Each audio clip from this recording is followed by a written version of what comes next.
ओम श्री गणेशाय नमः। मैं आप सभी का स्वागत आपके अपने चैनल अनादि धारा पर करती हूँ। आप सभी का दिन शुभ हो और आप सभी पर गणेश भगवान की कृपा सदा बनी रहे। आज आप सुनिए पौष मास महात्म का अध्याय 9। इससे पहले के अध्याय में आपने जाना था जमदग्नि और कार्तवीर्य के युद्ध और ब्रह्मा जी के द्वारा उसके निवारण का वर्णन। आज सुनिए उसके आगे की कथा। श्री नारायण कहते हैं, नारद राजा घर लौट तो गया पर उसके मन में युद्ध की लगी रही। इससे उसने लाखों सेना संग्रह करके फिर जमदग्नि के आश्रम पर जाकर आश्रम को घेर लिया। राजा की विशाल सेना को देखकर जमदग्नि के आश्रमवासी भय से मूर्छित हो गए। महर्षि ने मंत्रोच्चारण पूर्वक बाणों का एक ऐसा जाल बिछाया, आश्रम की भूमि पूरी ढक गई। सारी सेना उसी में आबद्ध हो गई। तब राजा ने रथ से उतरकर एक महर्षि को नमस्कार किया। महर्षि ने उसे आशीर्वाद दिया। राजा ने फिर आक्रमण किया। यह कई बार राजा आक्रमण करता रहा और मूर्छित होता रहा, पर क्षमाशील मुनि ने उसका वध नहीं किया। बड़ा घोर युद्ध हुआ और अंत में राजा कार्तवीर्य ने दत्तात्रेय मुनि के द्वारा प्राप्त एक पुरुष का नाश करने वाली अमोघ शक्ति का प्रयोग किया। वह भगवान विष्णु की शक्ति थी। उसने मुनि के हृदय को भी डाला। मुनि ने उसके आघात से जीवन विसर्जन कर दिया। शक्ति भगवान विष्णु के पास चली गई। इसके बाद जगत में हाहाकार मच गया और कपिला गो तात पुकारती हुई गोलोक को प्रस्थान कर गई। इसके बाद राजा कार्तवीर्य अर्जुन ब्रह्म हत्या जनित पाप का प्रायश्चित करके अपनी राजधानी को लौट गया। इधर पतिव्रता महर्षि पत्नी रेणुका पति के मरण से अत्यंत दुखी होकर रोने लगी। वे अपने पुत्र परशुराम को पुकारने लगी। उस समय योगी परशुराम पुष्कर में थे। वे उसी क्षण मानस गति से चलकर माता के पास आ पहुंचे और उन्होंने माता को प्रणाम किया और पिता की अंत्येष्टि क्रिया की तैयारी की। सारी बातें सुनकर माता की युद्ध न करने का अनुरोध करने पर भी भार्गव परशुराम ने 21 बार पृथ्वी को क्षत्रिय विहीन करने का प्रतिज्ञा की और राजा कार्तवीर्य अर्जुन के वध करने का प्रण कर लिया। फिर विलाप करती हुई पति शोक पीड़ित माता को समझाते हुए बोले, परशुराम ने कहा, माता, जो पिता की आज्ञा भंग करने वाले तथा पिता की हिंसक का वध कर नहीं करता वह महान मूर्ख है। उसे निश्चित ही रौरव नरक में जाना पड़ता है। आग लगाने वाला, विष देने वाला, हाथों में हथियार लेकर मारने के लिए आने वाला, धन का अपहरण करने वाला और क्षेत्र का विनाश करने वाला, स्त्री को चुराने वाला, पति का वध करने वाला, बंधुओं की हिंसा करने वाला और सदा अपकार करने वाला, निंदक और कटु वचन बोलने वाला, यह 11 भेद घोर पापी हैं। यह मार डालने के योग्य हैं। इसी बीच वहां स्वयं महर्षि भृगु आ पहुंचे। वे मुनिवर अत्यंत भयभीत थे और उनका हृदय दुखी था। उन्होंने देखा कि रेणुका और परशुराम उनके चरणों पर गिरे पड़े हैं। तब भृगु मुनि उन दोनों से ऐसी वेदोक्त बात कहने लगे जो परलोक के लिए हितकारिणी थी। भृगु जी बोले, बेटा, तुम तो मेरे वंश में उत्पन्न और ज्ञान संपन्न हो, फिर विलाप कैसे कर रहे हो? इस संसार में सभी चराचर प्राणी जल के बुलबुले के समान हैं। पुत्र सत्य के सार तथा सत्य के बीज तो श्री कृष्ण ही हैं। तुम उन्हीं का स्मरण करो। वत्स जो बीत गया सो गया, क्योंकि बीता हुआ पुनः लौटकर नहीं आता और जो होने वाला है वह होता ही है और आगे भी जो होने वाला होगा वह होकर ही रहेगा, क्योंकि प्रारब्ध जन्य कर्म सत्य होता है। भला कर्म फल भोग को कौन हटा सकता है? इसलिए बेटा, कौन किसके पितर हैं और कौन किसके पुत्र हैं, यह सभी इस दुर्लभ भवसागर में कर्म रूपी लहरियों से प्रेरित हो रहे हैं। पुत्र ज्ञानी लोग विलाप नहीं करते, अतः अब तुम रुदन मत करो, क्योंकि रोने का कारण आंसुओं के गिरने से मृतकों को निश्चय ही नर्क में जाना पड़ता है। भाई बंधु आदि कुटुंब के लोग जिस सांकेतिक नाम का उच्चारण करके रुदन करते हैं, उसे वे 100 साल तक रोते रहने पर भी नहीं पा सकते। यह निश्चय ही, क्योंकि त्वचा आदि पृथ्वी के अंश को पृथ्वी, जलांश को जल, शून्यांश को आकाश, वायु के अंश को वायु तथा तेजो अंश को तेज ग्रहण कर लेता है। इस प्रकार सभी अंश अपने अपने अंशी में विलीन हो जाते हैं। फिर रोने में कौन वापस आएगा? मरने के बाद तो नाम, शास्त्र, ज्ञान, यश और कर्म की कथा मात्र अभीष्ट रह जाती है। इसलिए जो वेद विहित पारलौकिक कर्म है, इस समय तुम वही करो, क्योंकि जो परलोक के लिए हितकारी हो वही वास्तव में पुत्र है और वही बंधु। भृगु के इस वचन को सुनकर महासाध्वी रेणुका ने उसी क्षण शोक का त्याग कर दिया और मुनि से कहना आरंभ किया कि हे ब्राह्मण, अब मैं अपने प्राणनाथ का अनुगमन करना चाहती हूँ। दूसरों को मान देने वाले यह मेरे पतिदेव आज मेरे ऋतु काल के चौथे दिन मृत्यु को प्राप्त हुए हैं। अतः वेद वेदताओं में श्रेष्ठ मुनि बतलाइए, अब इस समय में कैसी अवस्था करनी चाहिए। मेरे कई जन्मों का पुण्य उदय हुआ है, जिसके फलस्वरूप आप सहसा उपस्थित हुए हैं। तब भृगु जी ने कहा, अहो महासती, तुम अपने पुण्यात्मा पति का अनुगमन करो, क्योंकि ऋतु का चौथा दिन पति के सभी कार्यों में शुद्ध माना जाता है। जो भक्तिदाता है वही पुत्र है, जो अनुगमन करती है वही स्त्री है, और जो दान देता है वही बंधु है। जो गुरु की याचना करता है वही शिष्य है, और जो रक्षा करता है वही अभीष्ट देवता है।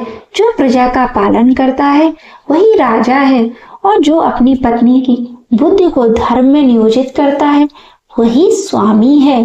रेणुका को इस प्रकार समझाकर भृगु मुनि परशुराम जी से बोले, महाभागवत, यहाँ आओ और इस मांगलिक शोक को त्याग करो। भृगुनंदन, अपने पिता को दक्षिण सिर करके उत्तान कर दो, नया वस्त्र और यथा पवित्र पहनाओ और आंसू रोककर दक्षिण अभिमुखी होकर बैठ जाओ। फिर भक्ति पूर्वक आरणी से उत्पन्न हुई अग्नि हाथ में लो और पृथ्वी पर जो जो तीर्थ हैं उन सब का स्मरण करो।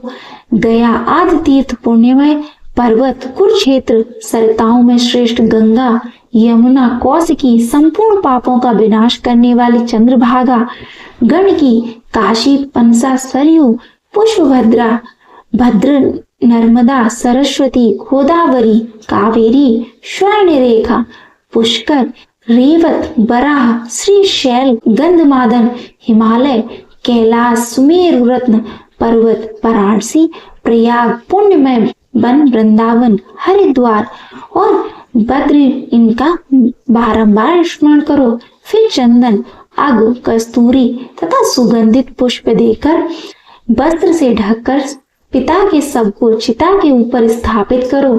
तब भृगु मुनि की आज्ञा अनुसार परशुराम ने अपने गोत्र वालों के साथ यह सारा कार्यक्रम संपन्न किया।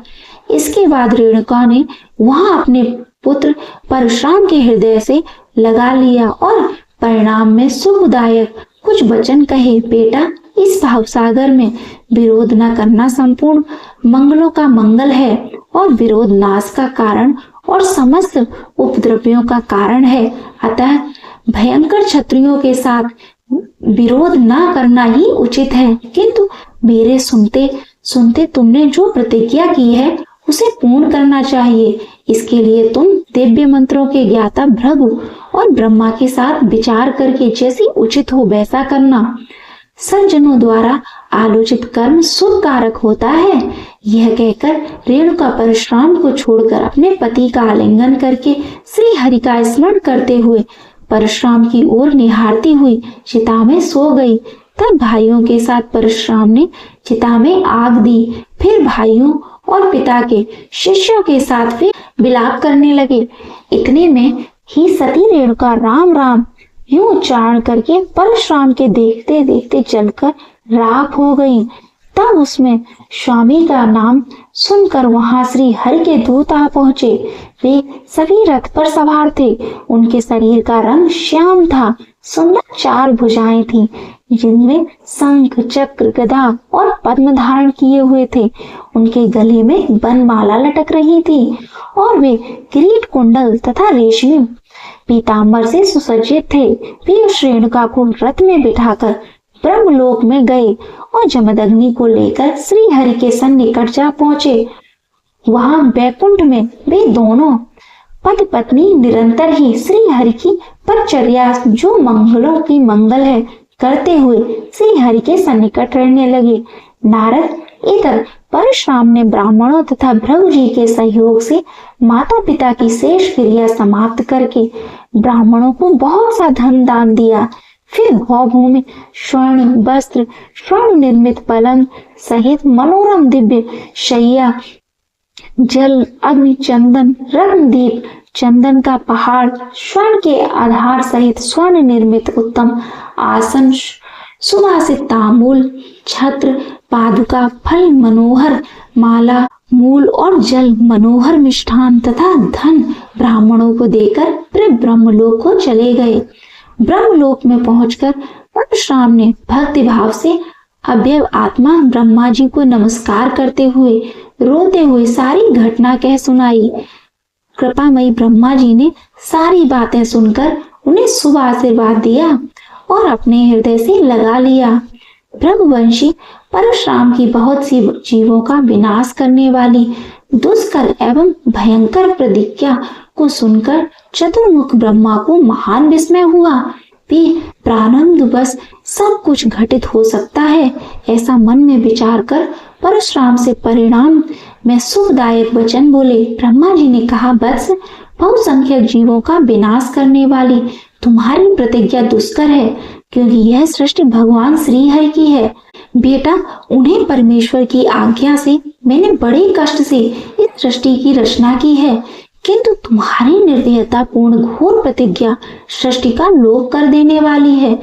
तुम एक क्षत्रिय के अपराध से पृथ्वी को 21 बार भूप रहित कर देना चाहते हो और क्षत्रिय जाति को समूल नष्ट करने की तुमने ठान ली है, किंतु ब्राह्मण, क्षत्रिय, वैश्य, शूद्र ये 4 प्रकार की सृष्टि नित्य हैं, जो श्रीहरि की ही आज्ञा से पुनः पुनः आविर्भूत और तिरोहित होती रहती हैं। अन्यथा किसी प्राप्त कर्म अनुसार तुम्हारी प्रतिज्ञा पूर्ण होगी। तुम्हें अपनी कार्य सिद्धि के लिए बड़ा परिश्रम करना होगा। अतः वत्स, तुम शिवलोक में जाओ और शंकर जी की शरण ग्रहण करो, क्योंकि भूतल पर बहुत से नरेश शंकर जी के भक्त हैं। जब वे शक्ति स्वरूपा पार्वती और शंकर जी के दिव्य वचन को धारण करके खड़े होंगे, तब महेश्वर की आज्ञा के बिना उन्हें मारने में कोई समर्थ नहीं हो सकता।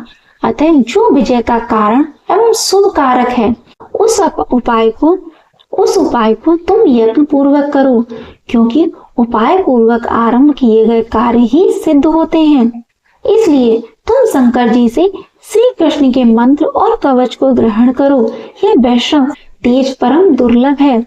उसके प्रभाव से तुम शिव और शक्ति दोनों तेजों पर विजय पा सकते हुए हो। जगदीश्वर सिर्फ तुम्हारे जन्म जन्मांतर के गुरु हैं। अतः मुझसे मंत्र ग्रहण करना तुम्हारे लिए युक्त नहीं है, क्योंकि जो उपयुक्त होता है वही विधि है। कर्म भोग से ही मंत्र, स्वामी, स्त्री, गुरु और देवता प्राप्त होते हैं। जो जिनके हैं वे उनके पास स्वयं ही उपस्थित होते हैं। यह ध्रुव है। भृगुनंदन, तुम त्रिलोक के विजय नामक श्रेष्ठ कवच ग्रहण करके 21 बार पृथ्वी को भूप्रहित कर डालोगे। दानी शंकर तुम्हें दिव्य पाशुपत अस्त्र प्रदान करेंगे। उस दिन तुम मंत्र के बल से तुम क्षत्रिय समुदाय को जीत लोगे। इसके बाद परशुराम जी का शिवलोक में जाने के वर्णन को आप लोग अगले अध्याय में सुनेंगे। अब आप सुनिए श्रीमद् भागवत गीता का महत्व 9। महादेव जी कहते हैं, पार्वती, अब मैं आदर पूर्वक 9वें अध्याय के महात्म का वर्णन करूंगा। तुम स्थिर होकर सुनो। नर्मदा के तट पर महिष्मती नाम की एक नगरी है। वहां माधव नाम के एक ब्राह्मण रहते थे जो वेद वेदांगों के तत्वज्ञ और समय समय पर आने वाले अतिथियों के प्रेमी थे। उन्होंने विद्या के द्वारा बहुत सा धन कमाकर एक महान यज्ञ का अनुष्ठान आरंभ किया। उस यज्ञ में बलि देने के लिए एक बकरा मंगाया गया। जब उसके शरीर की पूजा हो गई तब सबको आश्चर्य में डालते हुए उस बकरे ने हंसकर स्वर से कहा, ब्राह्मण, इन बहुत से यज्ञों द्वारा क्या लाभ है? उनका फल तो नष्ट हो जाने वाला तथा यह जन्म, जरा और मृत्यु के भी कारण है। यह सब करने पर तो मेरी जो वर्तमान दशा है इसे देख लो। बकरे के इस अत्यंत कौतूहलजनक वचन को सुनकर यज्ञ मंडप में रहने वाले सभी लोग बहुत ही विस्मित हो गए। तभी यजमान ब्राह्मण हाथ जोड़कर अपलक नेत्रों से देखते हुए बकरे को प्रणाम करके यज्ञ और आदर के साथ पूछने लगे।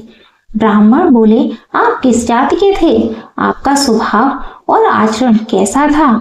जिस कर्म से आपको बकरे की योनि प्राप्त हुई, यह सब मुझे बताइए। बकरा बोला, ब्राह्मण, मैं पूर्व जन्म में ब्राह्मणों के अत्यंत निर्मल कुल में उत्पन्न हुआ था। समस्त यज्ञों का अनुष्ठान करने वाला और वेद विद्या में प्रवीण था। एक दिन मेरी स्त्री ने भगवती दुर्गा की भक्ति से विनम्र होकर अपने बालक के रोग की शांति के लिए बलि देने के निमित्त मुझे एक बकरा मांगा। इसके बाद जब चंडिका के मंदिर में वह बकरा मारा जाने लगा, उस समय उसकी माता ने मुझे श्राप दिया, जो ब्राह्मणों में नीच पापी, तू मेरे बच्चे का वध करना चाहता है, इसलिए तू भी बकरे की योनि में जा। दुष्ट श्रेष्ठ, तब कालवश मृत्यु हो प्राप्त होकर मैं बकरा हुआ। यद्यपि मैं पशु योनि में पड़ा हूँ तो भी मुझे अपने पूर्व जन्मों का स्मरण बना हुआ है। ब्राह्मण, यदि आपको सुनने की उत्कंठा हो तो मैं एक और भी आश्चर्य की बात बताता हूँ। कुरुक्षेत्र नामक एक नगर है जो मोक्ष प्रदान करने वाला है। वहाँ चंद्र शर्मा नाम के सूर्यवंशी राजा राज्य करते थे। एक समय जब सूर्य ग्रहण लगा था, राजा ने बड़ी श्रद्धा के साथ काल पुरुष का दान करने की तैयारी की। उन्होंने वेद वेदांगों के परागमी एक विद्वान ब्राह्मण को बुलाया और पुरोहित के साथ भी तीर्थ के पावन जल के से स्नान करने को चले और 2 वस्त्र धारण किए। फिर पवित्र और प्रसन्नचित होकर उन्होंने श्वेत चंदन लगाया और बगल में खड़े हुए पुरोहित का हाथ पकड़कर तत्काल उचित मनुष्यों से घिरे हुए अपने स्थान पर लौट आए। आने पर राजा ने यथोचित विधि से भक्ति पूर्वक ब्राह्मण को काल पुरुष का दान किया। तब काल पुरुष का हृदय चीरकर उसमें से पाप आत्मा चांडाल प्रकट हुआ। फिर थोड़ी देर के बाद निंदा भी चांडाली का रूप धारण करके काल पुरुष के शरीर से निकली और ब्राह्मण के पास आ गई। इस प्रकार चांडालों की वह जोड़ी आंखें लाल किए निकली और ब्राह्मण के शरीर में हट प्रवेश करने लगी। ब्राह्मण मन ही मन गीता के 9वें अध्याय का जाप करते हुए और चुपचाप यह सब कौतूहल देखने लगे। ब्राह्मण के अंतःकरण में भगवान गोविंद शयन करते थे, वे उन्हीं का ध्यान करने लगे। ब्राह्मण ने जब गीता के 9वें अध्याय का जाप करते हुए अपने आश्रयभूत भगवान का ध्यान किया, उस समय गीता के अक्षरों से प्रकट हुए विष्णु दूतों द्वारा पीड़ित होकर वे दोनों चांडाल भाग गए। उनका उद्घोष निष्फल हो गया। इस प्रकार इस घटना को प्रत्यक्ष देखकर राजा के नेत्र आश्चर्य से चकित हो उठे। उन्होंने ब्राह्मण से पूछा, विप्रवर, इस भयंकर आपत्ति को आपने कैसे पार किया? आप किस मंत्र का जाप तथा किस देवता का स्मरण कर रहे थे? वह पुरुष तथा स्त्री कौन थी? वे दोनों कैसे उपस्थित हुए? फिर वे शांत कैसे हो गए? यह सब आप मुझे बताइए। ब्राह्मण ने कहा, राजन, चंडाल का रूप धारण करके भयंकर पाप ही प्रकट हुआ था तथा वह स्त्री निंदा की साक्षात मूर्ति थी। मैं उन दोनों को ऐसा ही समझता हूँ। उस समय में गीता के 9वें अध्याय के मंत्रों का जाप करता था। उसी का महत्व है कि सारा संकट दूर हो गया और महीपति मैं नित्य ही गीता के 9वें अध्याय का जाप करता हूँ। उसी के प्रभाव से पतिग्रह जनित आपत्तियों के पार हो चुका हूँ। यह सुनकर राजा ने उसी ब्राह्मण से गीता के 9वें अध्याय का अभ्यास किया। फिर वे दोनों ही परम शांति यानी मोक्ष को प्राप्त हो गए। यह कथा सुनकर ब्राह्मण ने बकरे का बंधन से मुक्त कर दिया और गीता के 9वें अध्याय के अभ्यास से परम गति को प्राप्त किया। अब सुनिए श्रीमद् भागवत गीता का अध्याय 9। भगवान श्री कृष्ण ने अर्जुन से कहा, अर्जुन, क्योंकि तुम मनुष्यों में कभी ईर्ष्या नहीं करते, इसलिए मैं तुम्हें यह परम गुण ज्ञान तथा अनुभूति बताऊंगा, जिसे सुनकर तुम संसार के सारे कलेशों से मुक्त हो जाओगे।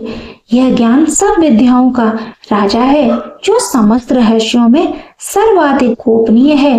यह परम शुद्ध है और क्योंकि यह आत्मा की प्रत्यक्ष अनुभूति कराने वाला है, अतः यह धर्म का सिद्धांत है। यह विनाशी है और अत्यंत सुखपूर्वक संपन्न किया जाता है। हे परंतप, जो लोग भक्ति में श्रद्धा नहीं रखते वे मुझे प्राप्त नहीं कर पाते, अतः वे इस भौतिक जगत में जन्म मृत्यु के मार्ग पर वापस आते रहते हैं। यह संपूर्ण जगत मेरे अव्यक्त रूप द्वारा व्याप्त है। समस्त जीव मुझ में ही, किंतु मैं उनमें नहीं हूँ। तथापि मेरे द्वारा उत्पन्न सारी वस्तुएं मुझ में स्थित नहीं रहती।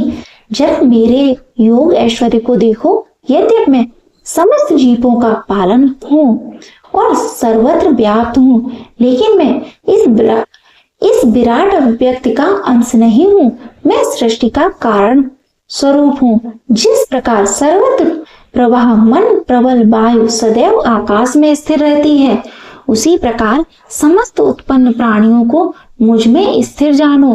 हे कुंती पुत्र, कल्प का अंत होने पर सारे प्राणी मेरी प्रकृति में प्रवेश करते हैं और कल्प के आरंभ होने पर मैं उन्हें अपनी शक्ति से पुनः उत्पन्न करता हूँ। यह संपूर्ण विराट जगत मेरे अधीन है। यह मेरी इच्छा से बारंबार स्वतः प्रकट होता है और मेरी ही इच्छा से अंत में विनष्ट होता है। हे धनंजय, ये सारे कर्म मुझ में नहीं बांध सक पाते। मैं उदासीन की तरह इन सारे भौतिक कर्मों से सदैव विरक्त रहता हूँ। हे कुंती पुत्र, यह भौतिक प्रकृति मेरी शक्तियों में एक है और मेरी अध्यक्षता में कार्य करती है, जिससे सारे चर तथा अचर प्राणी उत्पन्न होते हैं। इसके शासन में यह जगत बारंबार सज्जित और विनष्ट होता रहता है। जब मैं मनुष्य रूप में अवतरित होता हूँ तो मूर्ख मेरा उपहास करते हैं। वे मुझ परमेश्वर के दिव्य स्वभाव को नहीं जानते। जो लोग इस प्रकार मोहग्रस्त होते हैं, वे आसुरी तथा नास्तिक विचारों के प्रति आकृष्ट रहते हैं। इस मोहग्रस्त अवस्था में उनकी मुक्ति आशा, उनके सकाम कर्म तथा ज्ञान का अनुशीलन सभी निष्फल हो जाते हैं। हे पार्थ, मोह मुक्त महात्मा जन देवी प्रकृति के संरक्षण में रहते हैं। वे पूर्णतः भक्ति में निमग्न रहते हैं, क्योंकि वे मुझे आदि तथा अविनाशी भगवान के रूप में जानते हैं। यह महात्मा मेरी महिमा का नित्य कीर्तन करते हुए, दृढ़ संकल्प के साथ प्रयास करते हुए, मुझे नमस्कार करते हुए भक्ति भाव से निरंतर मेरी पूजा करते हैं। अन्य लोग जो ज्ञान के अनुशीलन द्वारा यज्ञ में लगे रहते हैं, वे भगवान की पूजा उनके अद्वितीय रूप में, विविध रूपों में तथा विश्व रूप में करते हैं, किंतु मैं ही कर्म कांड में यज्ञ, पितरों को दिया जाने वाला अर्पण, औषधि, दिव्य ध्वनि, घी, अग्नि तथा आहुति हूँ। मैं इस ब्रह्मांड का पिता, माता, आश्रय तथा पितामह हूँ।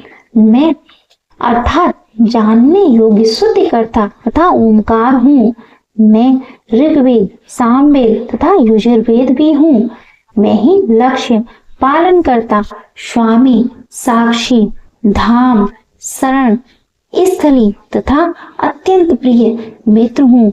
मैं सृष्टि तथा प्रलय सबका आधार हूँ। हे अर्जुन, मैं ही ताप प्रदान करता हूँ और वर्षा को रोकने लाता हूँ। मैं अमृत हूँ। मैं साक्षात मृत्यु हूँ। आत्मा तथा पदार्थ दोनों मुझी में हैं। जो वेदों का अध्ययन करते हैं तथा सोम रस का पालन करते हैं, वे स्वर्ग प्राप्ति की अन्वेषण करते हुए अप्रत्यक्ष रूप से मेरी पूजा करते हैं।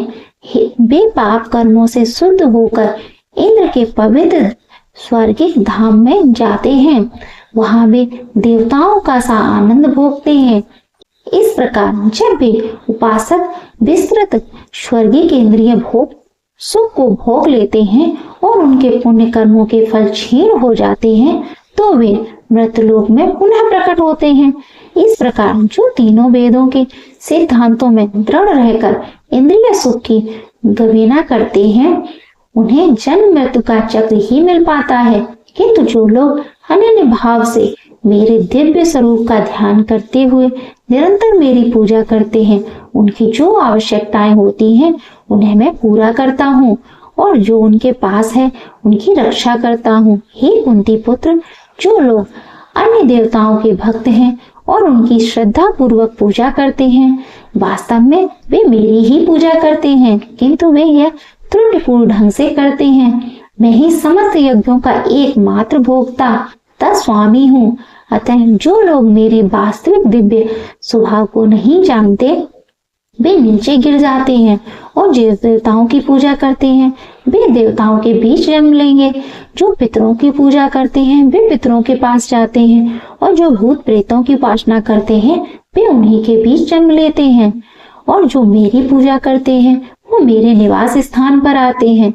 यदि कोई प्रेम तथा भक्ति के साथ मुझे पत्र, पुष्प, फल या जल प्रदान करता है तो मैं उसे स्वीकार करता हूँ। हे कुंती पुत्र, तुम जो कुछ करते हो, जो कुछ खाते हो और जो कुछ अर्पित करते हो या दान देते हो, जो भी तपस्या करते हो, उसे मुझे अर्पित करते हुए करो। इस तरह तुम कर्म के बंधन तथा उसके शुभाशुभ फलों से मुक्त हो सकोगे। इस संन्यास योग में अपने चित्त को स्थिर करके तुम मुक्त होकर मेरे पास आ सकोगे। मैं न तो किसी से द्वेष करता हूँ, न किसी के साथ पक्षपात करता हूँ। मैं सभी के लिए संभाव हूँ, किंतु जो भी भक्ति पूर्वक मेरी सेवा करता है वह मेरा मित्र है, मुझ में स्थित रहता है और मैं भी उसका मित्र हूँ। यदि कोई जघन्य और से जघन्य कर्म करता है, किंतु यदि वह भक्ति में रत रहता है तो उसे साधु मानना चाहिए। वह अपने संकल्प में लगा रहता है, वह तुरंत धर्मात्मा बन जाता है और स्थायी शांति को प्राप्त होता है। हे कुंती पुत्र, निडर होकर घोषणा कर दो कि मेरे भक्त का कभी विनाश नहीं होता।